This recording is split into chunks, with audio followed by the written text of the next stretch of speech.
I mean, I think I describe in the book how the motivations really fed each other symbiotically. So it was like the idea of this all having some greater purpose allowed me to push myself further in the way that I already wanted to so that I could stay with Adam, who I was by that point convinced was my soulmate. And that I was on this journey where I was the one who needed to change because true love requires transformation. I was the one, opening up to non-monogamy. So this was my journey to go on. So it kind of made it have this external framework that I could imagine some sort of light at the end of the tunnel of, okay, if this is a book one day or a story, that means I have to get to the end of it. And there's only going to be like two ways out. Leaving him or something and being embarrassed that I couldn't do it, or finally vanquishing all my jealousy and, becoming good at polyamory. Welcome to the Multiamory podcast. I'm Jase. I'm Emily. And I'm Dedeker. We believe in looking to the future of relationships, not maintaining the status quo of the past. So whether you're monogamous, polyamorous, swinging, casually dating, or if you just do relationships differently, we see you and we're here for you. Forms I know I did, forcing me to form myself to fit. On this episode of the Multiamory podcast, we are joined by author and journalist Rachel Krantz to discuss her new book, Open, an uncensored memoir of love, liberation, and non-monogamy. Rachel Krantz is a journalist and one of the founding editors of Bustle, where she served as senior features editor for 3 years. Her work's been featured on NPR, The Guardian, Vox, Vice, and many other outlets. She's also the recipient of the Robert F. Kennedy Journalism Award, the Investigative Reporters and Editors Radio Award, the Edward R. Murrow Award, and the Peabody Award for her work as an investigative reporter with YR Media. That's a lot of rewards and awards. Rewarding awards. Thank you for joining us. Thank you so much for having me. This is a great way to celebrate the book coming out. I really appreciate it. Yes. I wanted to take a couple minutes just to talk a little bit about origin stories. It's funny to see things coming full circle because the way that Rachel and I connected was, I think, 2016, when I was in the middle of the editing process for my book. And I was basically just broke and writing stories because I was broke. And it was when Rachel was editor at Bustle, and you picked up a lot of my stuff. And I think that's how we got. And I think I just felt really lucky that it seemed to hit at a time when you were also on this non-monogamous journey and also really engaged in these things and also really interested in the things that I have to say, as well as having really interesting things of your own to say. And it's really wonderful to kind of see you also go on this journey and now have this book of your own. It's been a wild ride. That's for me, just kind of witnessing from the outside. I'm sure it's been more wild for you living it. Yeah, thank you so much. I feel the same way. And I mean, you're in this book and have been a friend to me at points on this journey. So it feels really special to be on the podcast. And I know I've also told you how Multiamory loomed large throughout my journey. And so it just feels very full circle. To be on it is a little surreal, but also quite satisfying. So let's get into your book itself, which is coming out today. And at the end of the episode, we'll talk a little bit more about where people can pick it up. But for all of our listeners who will not have had a chance to dive into your book yet and know your story yet, do you think you could sum it up in 3 sentences or so? Just real quick here. The best question. Yeah, no, I think that the best way to describe it is a reported memoir of the story of my first open relationship, which also happened to be my first dom-sub relationship. And both of those things were relatively uncommunicated. So it's also a partial cautionary tale of what happens when you try to explore a lot of these things without having a lot of direct, clear, respectful communication around them, kind of like the opposite of radar, I would say. But on that journey, I'm encountering and dating all kinds of people who are practicing different forms of non-monogamy. And so you kind of see me exploring and see other models of people in non-monogamous relationships, all different forms. Yeah, and something that I think it's important for our listeners to know is that, this book is listed as a memoir, and that's very much what it is, but you also bring your background as a journalist to the memoir writing process. Can you talk a little bit about how this is maybe a little bit different from your mom's memoir? Not your mom's memoir, but like the generic This mom's is not memoir. your mom's memoir. This is not your mama's memoir. My mom's memoir would be interesting as well. But yeah, no, I think that I really brought both sensibilities, and part of the main political statement of the book is that this is both an extremely personal, at times very erotic and explicit memoir, where I'm really like leaving none of myself protected. And it's very vulnerable, and lots of moments where people will be like, oh my God, I can't believe she's writing this. Like, I can't believe she's admitting this.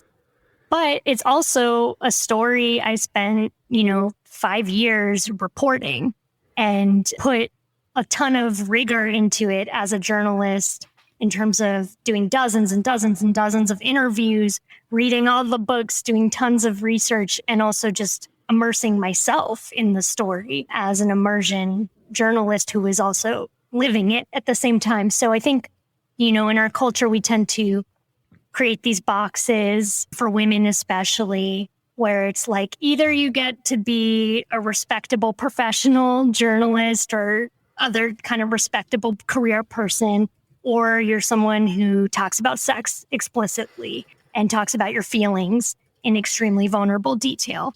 And what this book is challenging the reader to do is be like, nope, I'm both, so this book is both. Both those things can coexist, because they do in most everyone. Yeah, I think you talked about that in your intro as well, of this is a little bit of an experiment of, as someone who has this pile of rewards and awards, and then also is kind of turning the corner from your normal work of just really being vulnerable and really laying it all out there, what the public does with that, with having to hold those two things at the same time. Mm-hmm. But yeah, I mean, like you all, I think a certain responsibility to be as open as I can, because I have so many privileges where at least I have the chance to try to make this part of my career. I don't have kids to lose. I'm not, worried at this point about losing a job because I don't have a job to lose. All these civil protections that don't exist for non-monogamous people, not to mention that I'm, white, cis, straight passing, thin, all these other things that make it less likely that I'm going to be as badly harassed as other people. I'll still be harassed, I'm sure. But, hopefully I am able to help do my tiny part to, help open up the conversation, because if it's so taboo for me to talk about this in basically one of the best positions possible, then what does that say about how it is for everyone else? Mm-hmm. Yeah, definitely. So one thing that we wanted to ask you about, and it's something that we've been thinking about for ourselves as well, is this question of what is it that draws a person to non-monogamy, and then how that might shift. Like you might have gotten into it for one reason and then stuck with it for a completely different reason. And so I was just curious, and maybe we could all even reflect on this, but how is that for you? What initially drew you to it, and then how has that changed?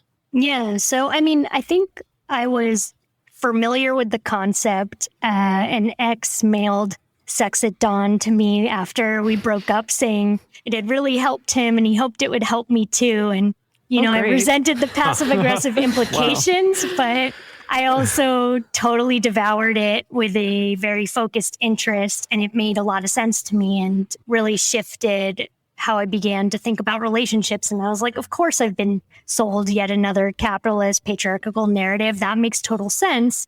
I also was a serial monogamist and would always end up feeling eventually trapped and bored in every relationship. And I was just hoping that was part of what being in your 20s is and that I would grow out of it. So I was interested already and familiar with the concept of non-monogamy. I just wasn't sure how to go about practicing it. The idea made me nervous. No one I was with seemed experienced any more than I was or really mature enough to try it with. And so when I met Adam, he was, much older than me, had experience with non-monogamous relationships, was incredibly intelligent and compelling. And on our second date, before we even kissed, basically said, I'm looking for a primary partner, someone to share my life with. But if you were with me, I would never restrict you. You could still fall in love with other people, have experiences with other people. I would just need to feel privileged and safe. And so I was like, oh, maybe this is my chance to explore this. And it went on from there. Mm-hmm. Yeah. Wow. And then what did that turn into for you? Like, what kept you there? Yeah. So at first I thought that was a great offer. We fell in love very, very quickly, intensely. I moved in weeks, which is, was an early red flag, but also, at the time I thought, oh, I found it. I found my true love. It very much felt like a fairy tale experience. I'd never felt so in love with someone and so also newly submissive in any relationship. I'd always felt like I was the one in total control, and this was very much the reverse. And so I was nervous about the idea of non-monogamy. I would start to feel myself get jealous when he would bring it up, which he kept doing every few weeks so that I wouldn't kind of get comfortable in a delusion. And I would feel kind of mad at myself that was my reaction. And he said, okay, how about I'll be monogamous until you allow otherwise. You can just be non-monogamous. And that was his way of demonstrating, like, I'm really serious about you. This is just sort of my philosophy. It was the way he framed it. And you can explore. So then that meant, going to sex parties at first. He then confessed he was into hot wifing, which is, for those who don't know, he never used that term, but it's basically another term for cuckolding, except that cuckolding is actually more submissive, right? It's like men who enjoy maybe sitting in the corner and watching, or maybe they're not allowed to touch, whereas hot wifing is a fetish, as it's known, which can exist in all gender and sexual permutations in other forms. Other names, hot husbanding, whatever else, means you enjoy participating and sort of the competitive aspect of it. So it's like this very gendered but potentially sexy thing of like seeing another man, with me, and then also being with me. And then when the other man leaves, reclaiming me afterwards. So that's what we did for a while. And it was very much part of the Dom sub play as well. And then about a year in, I decided to try opening it up on both sides. It basically didn't feel fair. And by that point, I also had seen how amazing this was, how it only reconfirmed my commitment to him and attraction to him. Every time I was given these freedoms, it made me kind of want to double down on what we were building, because I was like, this is awesome. So I think I saw how, even though I was scared, it would be, really the only way he was going to consider staying with me long term was if I eventually afforded him these freedoms as well. And so that began the second leg of the journey. Yes. So you talk a lot in the book about how this relationship with Adam sort of culminated in this sort of sexual liberation for you, but it also presented some questions around what that exactly means, especially for women. So I wondered if you could sort of talk on that, what you felt your sexual liberation was at the beginning of this journey versus where you feel you are now in the present. Yeah. It's a great question. Thank you for asking me to reflect on that. I think that in the beginning, I thought that sexual liberation, I think I applied a little bit of like almost a relationship escalator mentality to it of like, you just keep getting more and more liberated and eventually you're going to reach the point and you're liberated. You'll just have like the most mind-blowing liberated orgasm. And like from then on, it'll be, great. You'll be free. Or maybe when you meet your soulmate, like that allows you to explore complete liberation. And in a way, with Adam, it felt that way sometimes because he was very good at helping form the narrative of our relationship of like we were destined. And with him, I was exploring things I'd always wanted to explore that I'd been too afraid to, including coming into my queerness. That non-monogamy, that was probably one of the biggest ways I began to feel more liberated. I felt more confident in having experiences with women. First at parties, I sort of gained more of a physical confidence, and then I eventually met someone who I dated. And I do think that already having the security of someone at home gave me a lot more confidence to explore that. So in all those ways, trying new things, feeling more like, oh, I don't have to play out the script I've been sold. Like there's nothing wrong with being potentially insatiable. There's nothing wrong with me for having trouble with long-term monogamy. Maybe I get to write a different story. All of that was very liberating and things I carry with me. I think the main difference now is that I've also learned the lesson that sometimes saying no is the experience, is the liberation, that liberation doesn't have to be saying yes to everything or continuing to just push yourself and push yourself and push yourself to new extreme emotional heights, which is kind of my tendency. Just see how far I can go, how uncomfortable I can make myself. That, in certain moments that might be liberating, but also sometimes saying no to that and knowing what your boundaries are is also a form of liberation. Yeah, and I think that ties really nicely with a theme that we've explored on this show before when we're talking about things like sexual liberation and sex positivity, that there's sort of this other school of thought of sex neutrality or of being critical of sex positivity. And you mention the fact that sometimes we can confuse liberation for, I say yes to everything, I'm down for everything. And in a conversation that you and I had, you talked about perceiving sometimes monogamous women expressing some resentment around sex positivity, around increasing positivity toward non-monogamy as well. And I was wondering if you could talk a little bit more about that, about how sometimes, ironically, increasing sexual liberation and positivity can sometimes hamper our own liberation. Yeah.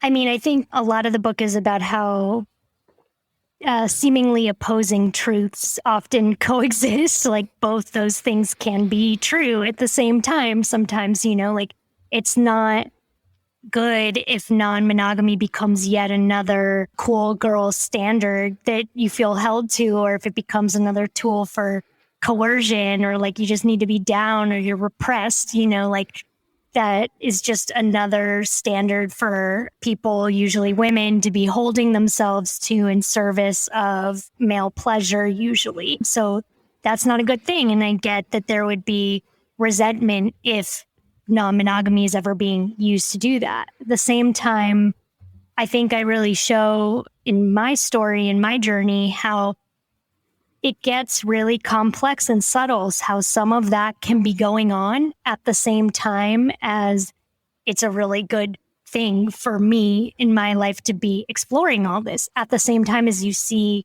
Adam sometimes coercing me. So it's very complex, and I just try to explore those complexities and I think invite other people to do the same. And I think that the more we can have these conversations in nuanced ways that don't try to whitewash any one model or claim that anyone's perfect or that anything is perfect, the more there'll be hopefully acceptance for a wide array of approaches.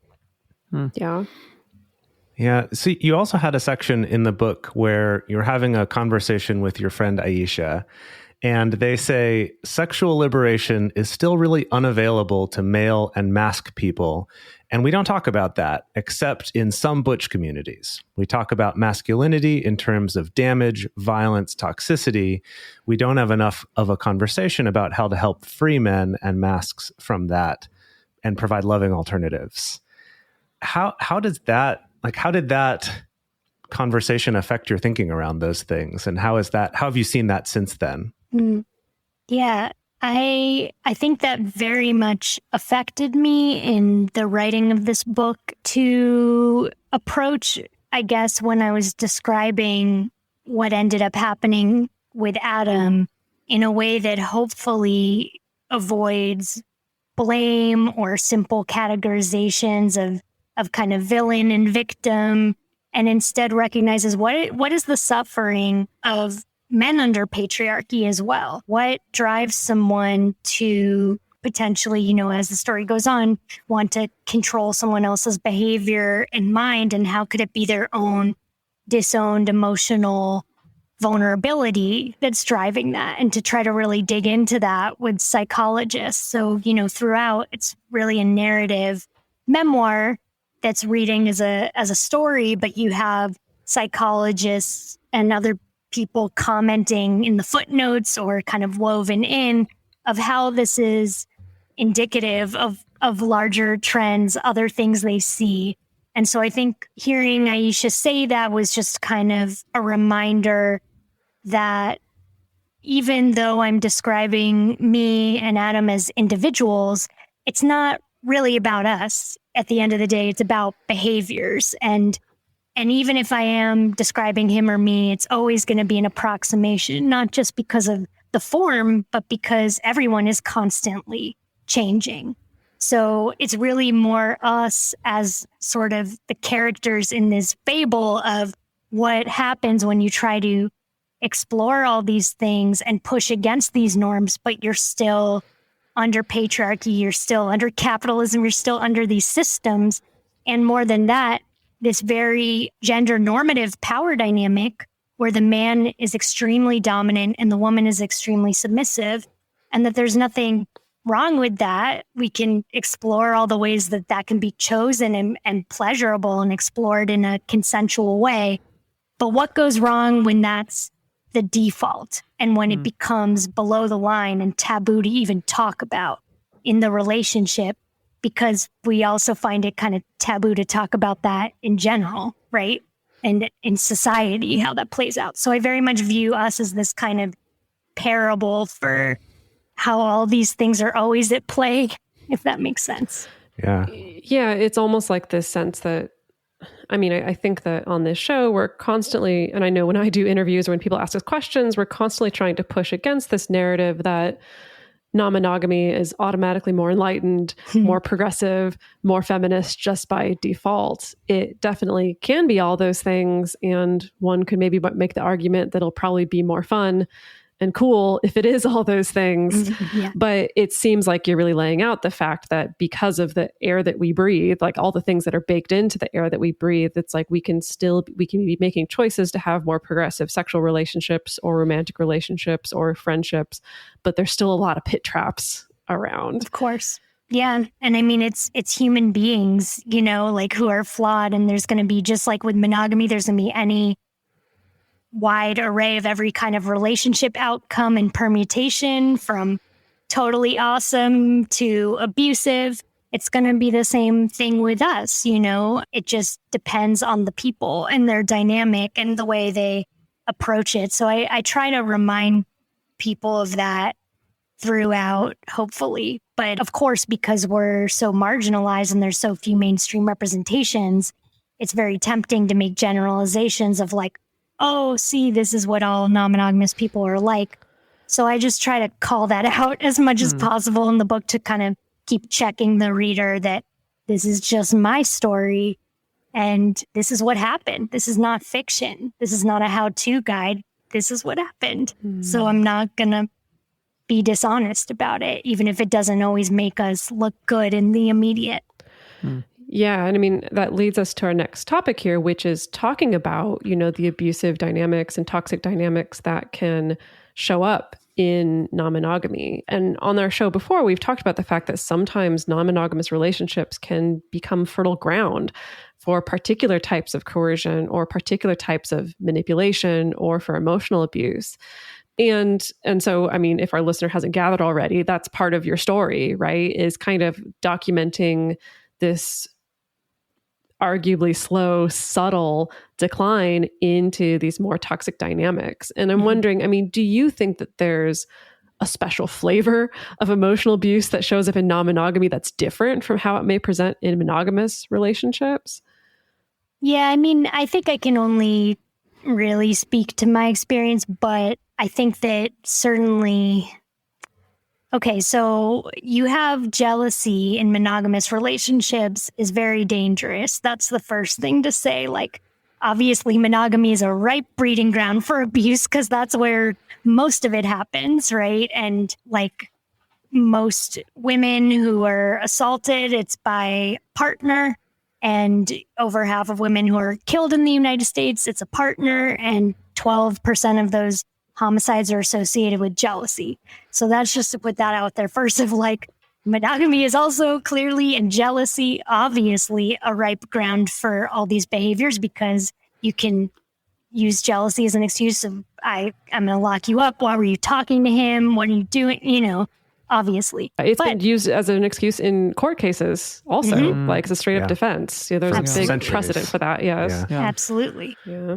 I think on the flip side with non-monogamy, you're going to have the same kinds of, you know, personalities that might be prone to this kind of controlling or abusive behavior, spinning it as this is just in your mind. If you're having trouble with jealousy, it's more evolved to be non-monogamous. If you could just be more open and free and loving towards me, you wouldn't have trouble with anything I'm doing. So kind of the reframing of any difficulty or complaints the partner might be having with behaviors that are happening as a weakness or a lack of being evolved on the other person's part, I think might be a flavor that definitely showed up in my dynamic and that I've heard from other people since has been relatable to them in certain non-monogamous relationships they had. Yeah, I think that in a lot of non-monogamous communities and relationships, there is this particular value around, I guess I would call it emotional responsibility, which as a value on its own is not necessarily a bad thing. You know, it is good to own our emotions and not just completely project them or blame our partners for causing them or things like that. But that's the one that I see, I feel like, and I've also seen this even in straight up like couples therapists working with monogamous couples, that sometimes there can be this very extreme, almost like emotional libertarianism of your emotions are 100% on you and it doesn't at all matter what your partner is doing and it's all on you to fix it. Right.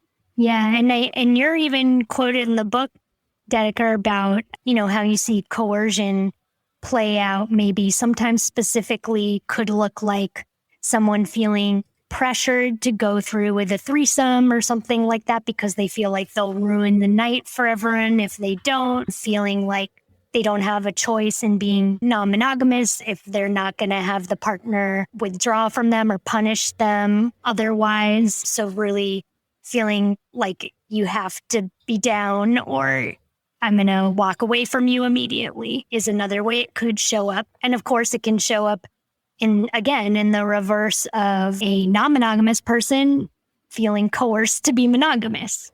Yeah. So to kind of continue along this thread, you talk about gaslighting a lot in your book. And I found it really interesting because you laid out sort of specific behaviors that your partner did that were sort of along the trajectory of what like classic gaslighting looks like.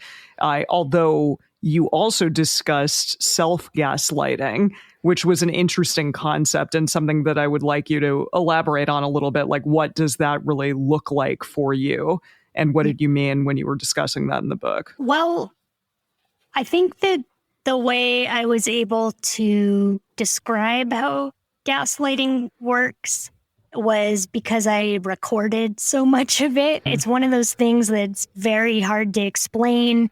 It's kind of a thrown around term, like, and because you internalize the other person's opinions about it, like a part of me still even rolls my eyes at it inwardly, like using it because his voice is still there. So a part of what gaslighting is that their voice becomes your interior voice. It's like basically manipulating someone by psychological means into questioning their own sanity. Where it gets incredibly confusing is that often the other person who is gaslighting you systemically might not be even conscious of it themselves. And so they might just be incredibly convinced that they know what's best for you, that your fear or whatever they perceive to be as your undesirable behaviors are kind of holding you back or controlling you. And that if you could just adhere to their reality, their perspective, the way they think it would be best, you would be happy and they could just love you the way they wanted.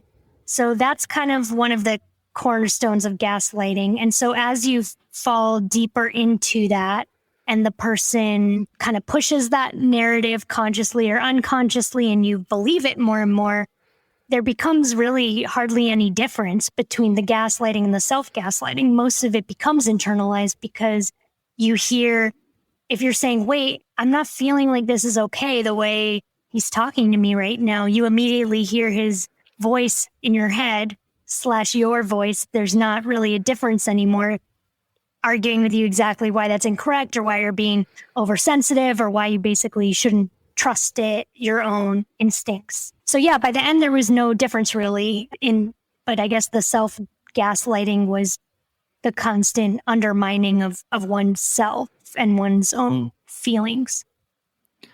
Do you feel like you have a sense of potentially when is it good to question our own thoughts and feelings versus when is it potentially a sign of like an unhealthy dynamic when, you know, thoughts and feelings are questioned by another person or by yourself?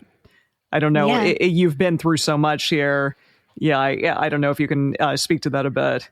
Thank you. Thanks for asking that, because that's one of the central points I hope to get across to people in the book, and that I kind of come to towards the end of it, meet someone who's still one of my top mentors, advisors now, a Buddhist monk named Tashi Nima, and he kind of helps me begin to disentangle these things, because another thing that was confusing was that Adam introduced a lot of Buddhist thought that really resonated with me and still does, as sort of another argument for why I needed to adhere to whatever he wanted. Basically, kind of that argument that non-attachment is a better way to love, that, you know, your feelings are just in your own fabrications, and if you can just detach from them more, then you get to decide how you're going to feel.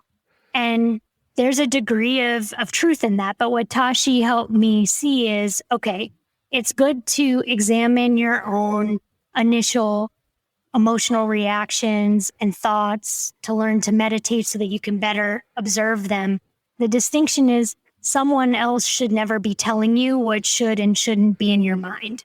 That's a major red flag. That's very different, right? So that's one thing. If someone's saying, no, you shouldn't be thinking or feeling that, major red flag, even if they're potentially correct that, okay, you should take a step back and look at it, that someone saying that is very different than saying, no, your feelings are wrong, they're illegitimate, all those kinds of things that characterize gaslighting and emotional abuse.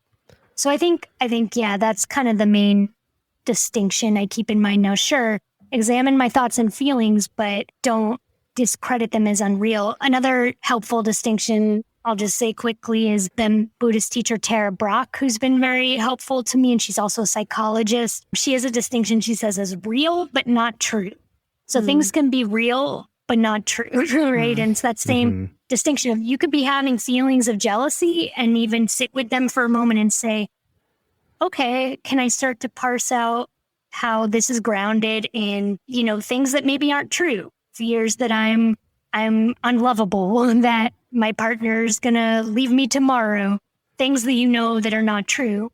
But can I look at that without discrediting my feelings as unreal or something I shouldn't be having in the first place? Or is my partner saying that because it's not true, it's not even a real or valid thing For to sure, be yeah. experiencing. Yeah, that's such a great distinction to make. And I Yeah. think I like how succinctly you worded that, because that's something we do talk about a fair amount on this show, about that. Like, your feelings are real, but that doesn't mean they're based in fact, right? Like, feelings aren't facts, but that doesn't mean they're not real. And that's really well put. So thank you for that.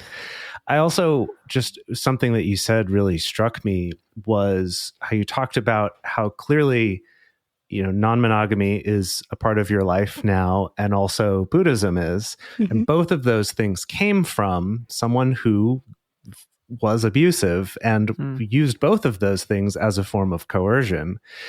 And I think that is, just something worth taking a moment for everyone to kind of recognize, right? That I think a lot of us in the polyamory community, just in general, it's like, yeah, we've been very influenced by some thoughts by people who maybe were abusers, but that doesn't mean that those contributions weren't valuable to us, right? And then even for the three of us in our personal lives, some pretty formative concepts early on in multiamory and sort of creating our own understanding of non-monogamy came from a partner who was really shitty and abusive to Dedeker particularly, and also to Emily.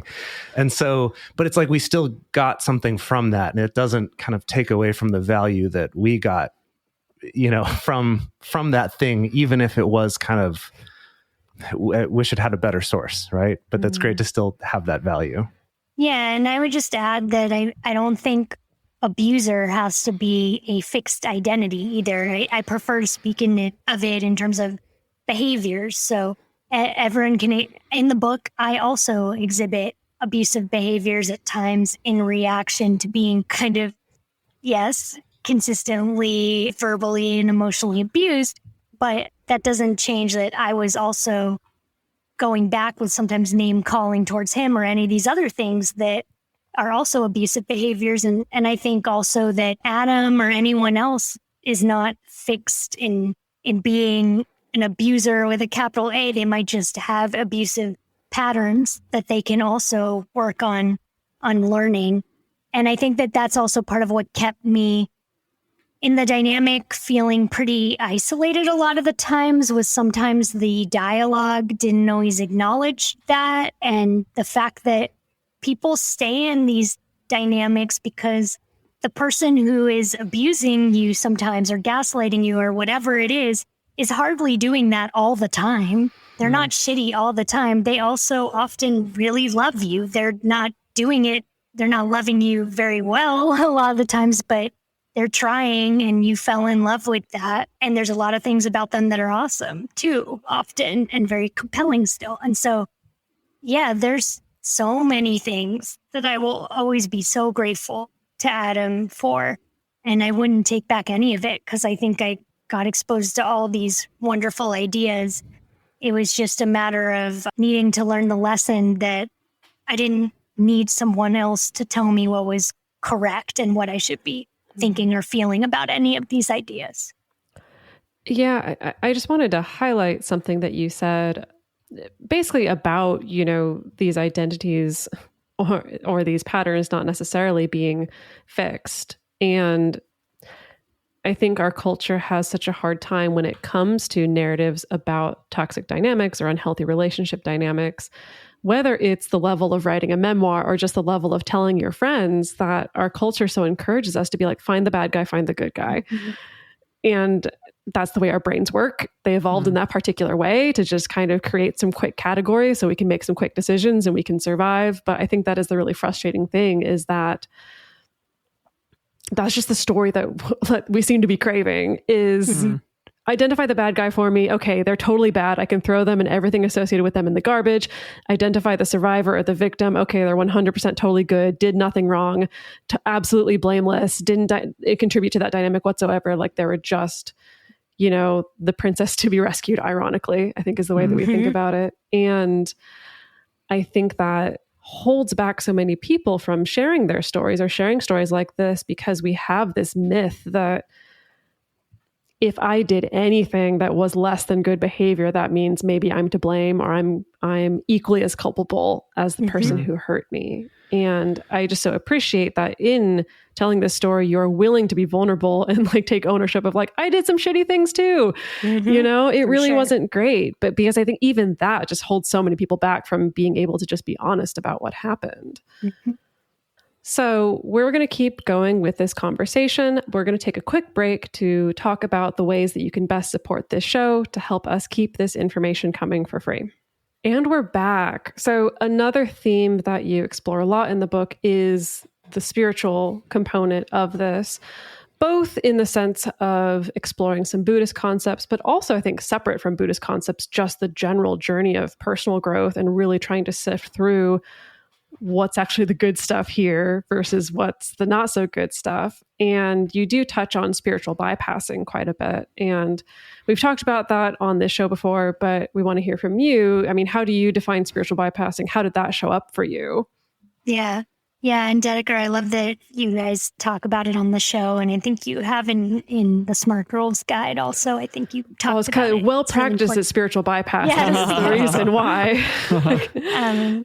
I think for me, it showed up as getting high every day, which was one of the unhealthy behaviors for me. Anyway, I'm not saying it's unhealthy for everyone to get high every day, but for me, it was a way of just kind of making it so that I could be okay with whatever was going on and kind of rise above it and look at it from the outside as if it were all this interesting story I could dissociate from. And kind of the idea that I would often just say to myself, you know, if I was having trouble with anything, other people have real problems. Look how lucky you are. You have this great life and this, you know, great partner that people would love to be with, and just basically rise above and non-attachment, you know, like everything's imperfect.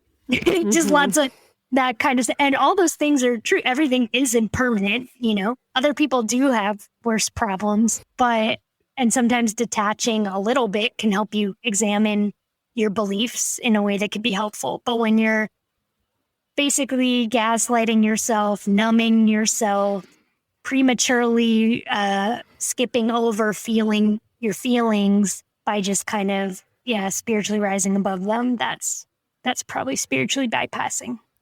You just mentioned just briefly that, you know, for you, it was kind of, you know, rising above and trying to look at this like it's a story with some interesting aspects of it. And I know that I think the kind of funny thing about reading this story is that fairly, like, maybe, I don't know what the halfway point is of your journey, but to me, like halfway through the book is when already you've been approached to start thinking about writing a book. You know, it's like, it wasn't like you went through this whole experience and experienced this relationship and this journey, and then you got to the end of it. And then it was like, oh, now I'll start thinking about writing the book. Do you think knowing that, oh, this might be a book project, do you think that helped you have healthy distance from it? Or do you think that it became another form of spiritual bypassing at times? Both. Yeah. Absolutely. Both. I mean, I think I describe in the book how the motivations really fed each other symbiotically. So it was like the idea of this all having some greater purpose allowed me to push myself further in the way that I already wanted to, so that I could stay with Adam, who I was by that point convinced was my soulmate. And that I was on this journey where I was the one who needed to change, because true love requires transformation. I was the one, you know, opening up to non-monogamy. So this was my journey to go on. So it kind of made it have this external framework that I could imagine some sort of light at the end of the tunnel of, okay, if this is a book one day or a story, that means I have to get to the end of it. And there's only going to be like two ways out. You know, leaving him or something and, like, you know, being embarrassed that I couldn't do it, or finally vanquishing all my jealousy and, you know, like becoming good at polyamory. And I think that it just also was a coping mechanism because as I increasingly began to lose more and more trust in my own capabilities, my own judgment, my own sanity, as I was no longer sober most days, recording was pretty much the only thing I could do to have some sort of sense of like solid reality outside of his.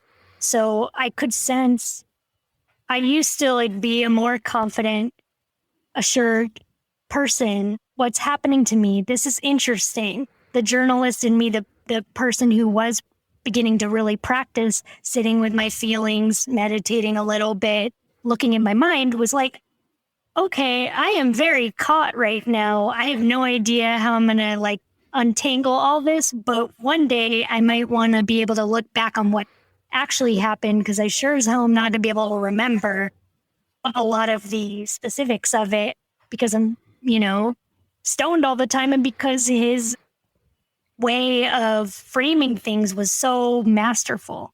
So I just began to record it with his consent, to his credit. I began to record all our couples therapy sessions, all my sessions with Kathy Labriola, different, State of the Unions we would have together, arguments. I recorded so much and with other people along the way too. And it just became this way of feeling like I had some sort of greater purpose to what was increasingly feeling like a journey I was sinking in. I find that so interesting because in moments in my own relationships, when things are taken strangely or, something starts going awry, I'm like, fuck, I wish that I had this recorded because I'm hearing something said back to me that in no way encapsulates what I meant to say to this person. And yet they're taking it in such a way. I wish that I could rewind the tape and be able to be like, no, wait, there it is again. Let's work through this or whatever. And so I find that so incredibly fascinating that you did that because I think so many of us could really find that useful in our relationships. And yet it's difficult to, wait, I'm going to turn on the recorder right now in the middle of this conversation. Yeah, I definitely don't recommend it. Like I think it was a product of, being in that dynamic first of all, it was my predilections as a journalist. I was already writing about my life, doing a lot of experimental immersion journalism at Bustle. So it was already kind of my modus operandi. But also he was so often saying, no, you're remembering things wrong. Exactly. Or he would say in an argument, repeat back to me what I said. That's not what I said. That was one of his favorite lines. No, you repeat back to me. Like subtext didn't matter. All that mattered were the exact words. And at the same time, Me Too was happening. And, later on the Kavanaugh hearings. And I had internalized that as a woman in our culture, I need to gather evidence if I want to ever be believed. It's not enough to live the experience or to claim you remember it. I need to have hard evidence because look at this. No one's believing even, these women who have transcripts and their therapists are testifying that they were talking about it decades ago. No one's believing them. So I need to have actual tape with the therapist, and it wasn't really because I was intent on exposing Adam in any way. It was more just that I think I had a sense of there was going to come a point where I was going to be on some other end of this and I was going to want to understand how this had happened. I was going to want to retrace my steps and see what the patterns were and how you can slowly kind of transform in so many ways, not just the losing my own sense of reality, because it wasn't just that, but also just, oh my God, all of a sudden I'm like into all these things that I wasn't into before. I'm like apparently completely omnivorous in all these ways I had no idea. Like I was opening so rapidly and so much that, I wanted to live it, but I also wanted to, I guess, hold on to it and be able to make sense of it afterwards. But it's not a good way to live. I don't plan to continue recording all my relationships in life Well, It's not healthy maybe. I in the mean, you long could term. also just be a precursor to our future lives where absolutely everything is documented. Is recorded, It seems like yeah. that's the trend we're going in. And so maybe someday we will have that blessing and curse of we get out of a relationship. Okay, now let me sit down and watch the movie of this relationship to see if I can understand what actually It's a happened. Black Mirror episode. Actually. Yes, Yeah, very yeah, sci-fi. That's what I was just thinking of. Yeah. Yeah. I mean, I think that's the thing I realized. Oh, even if I hadn't recorded all these things, the way we live now is so much more on the record, just text messages, emails, dating app messages. There was so much. I love that in this conversation that we've been having, something that also comes through in your book is that you do really value the nuance and like trying not to fall into some of these narratives about there's always someone who's 100% the good guy and one who's 100% the bad guy, and how falling into those traps doesn't serve anyone, right? It hurts victims, hurts perpetrators, like hurts everyone. Like that's not making for good conversation. And something that related to that, something that's come up for us, and I think most people in the non-monogamous community, which is getting caught in this bind between wanting to have a bigger variety of stories about polyamory and non-monogamy, including ones that talk about abuse or that talk about coercion or just general unhealthy relationships. And yet at the same time, because there are relatively so few of those stories compared to the 10 gazillion monogamous stories that can be terrible, can be delightful, can be the whole range, that it's like if we tell one bad story, there's this fear that the rest of the world's going to jump on that and be like, see, even the polyamorous people admit it's shitty and people are awful. So it's like there's this fear, right? This scare of sharing those sorts of stories that would make all of us look bad. And so I was just curious, what was that part of the process like for you in terms of your own concerns about that, of misrepresenting the community or, betraying your fellow non-monogamous people by telling this story or something like that? Oh my gosh. Well, you just see me grappling with it in the book, in my conversations with Aisha and other friends throughout. I'm worried about this even before I'm sure I'm going to write a book. I'm like preemptively worried. How is this going to represent non-monogamy? How is it going to represent the kink community? Because it's also a depiction of that gone wrong in certain ways or not practiced in the poster child way. I mean, I think that in the end, I sort of choose to believe that it will hopefully do more good than harm, and that basically we're not going to have mainstream conversations and acceptance and nuanced depictions unless we admit to the ways we're also completely flawed human beings. And obviously there's lots of people doing that like you guys, but this was just, one more way by simply telling the truth of what happened in its nuance that I could hopefully complicate the narrative, and in so doing make it more relatable to most people, because I've seen a lot of like initial comments from advanced readers who review it on Goodreads or whatever, saying, oh, I was expecting this to be another like polemic on why non-monogamy is so great, and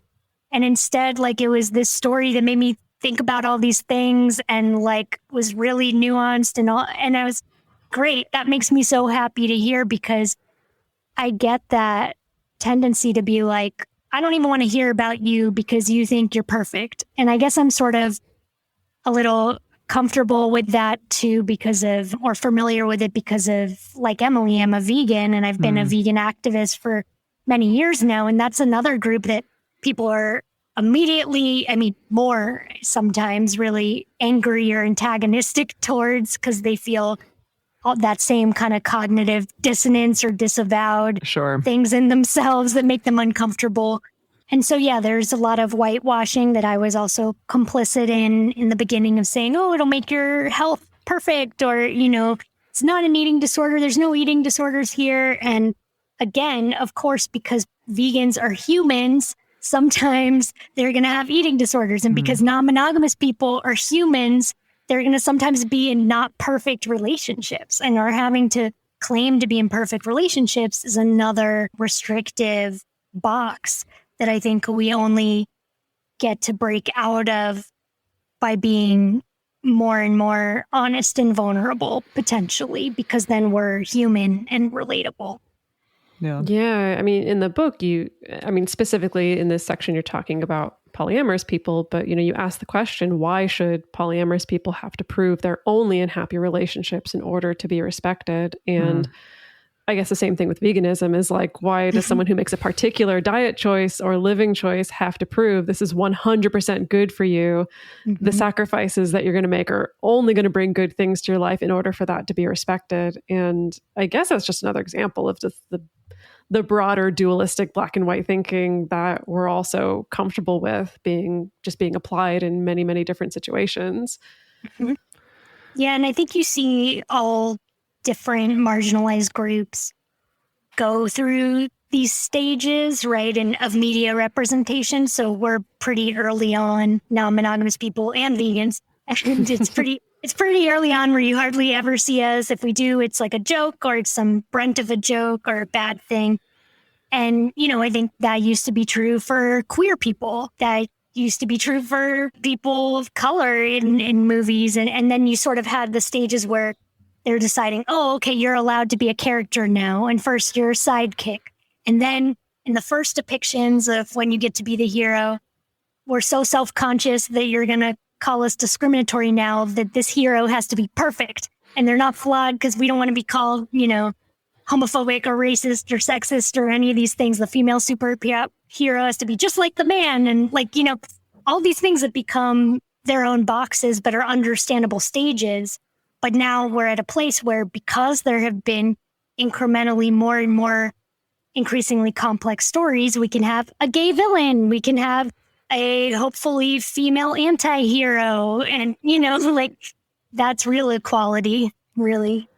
Yeah, I wish I pulled this quote, but you do have this wonderful quote in the book when you're talking about queerness and about how also idealization and putting a particular practice or a particular sexuality or a particular type of relationship on a pedestal can be just as tokenizing and fetishizing and appropriative and harmful as when we're approaching it from a more negative space, which I feel like maybe we're on the cusp of understanding that broadly in our culture, but we're not quite there yet. It still feels like, okay, the result, the way that we're going to undo all this harm done is to go completely the opposite direction and go into full on idealization of whoever it is that we're trying to, heal this harm with. Yeah. I mean, I don't think the idealization is usually more harmful than the actively negative or discriminatory attitudes, but yeah, I do think it seems to go in stages, right? Of it's like, we hate you. Okay, and now in the middle, you get to be this kind of inhuman, perfect, tokenized, non-real dimensional character. And then hopefully, as there's more and more acceptance, you're a multi-dimensional human being. Yeah, hopefully. Yeah.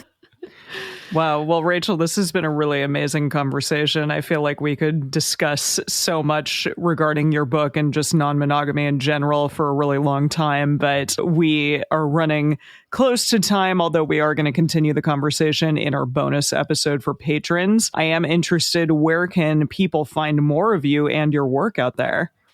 Yeah, thank you so much. This has been so fun. And yeah, I could talk to you all for hours as well. So you can find Open, an uncensored memoir of love, liberation, and non-monogamy wherever books are sold, online or in your local bookstore. There's also an Audible version, which is narrated by me. So that's fun. And you can get that. And yeah, you can find me on Twitter and Instagram at my name, at Rachel Krantz. Yeah. And Rachel's book comes out today, right in this moment, right when you're listening to this episode. So come on down and don't delay. And so we're going to be staying on with Rachel for our bonus episode. We're going to be talking a little bit more about the writing process. We're going to be looking at how we tackle storytelling when it involves people who've hurt us. And then we're also going to keep having a discussion about Rachel's conversations with the Buddhist monk, Tashi, about non-monogamy. And we want to hear from you. What does liberation mean to you? You can find that question and submit your response on our Instagram stories this week. The best place to share your thoughts on this episode with other listeners is on this episode's discussion thread in our private Facebook group or Discord chat. You can get access to these groups and you can join our exclusive community by going to patreon.com/multiamory. In addition, you can share with us publicly on Twitter, Facebook, or Instagram. Multiamory is created and produced by Jase Lindgren, Emily Matlack, and me, Dedeker Winston. Our episodes are edited by Mauricio Balvanera. Our social media wizard is Will McMillan. Our production assistants are Rachel Shennewerk and Carson Collins. Our theme song is Forms I Know I Did by Josh and Anand from the Fractal Cave EP. The full transcript is available on this episode's page on multiamory.com.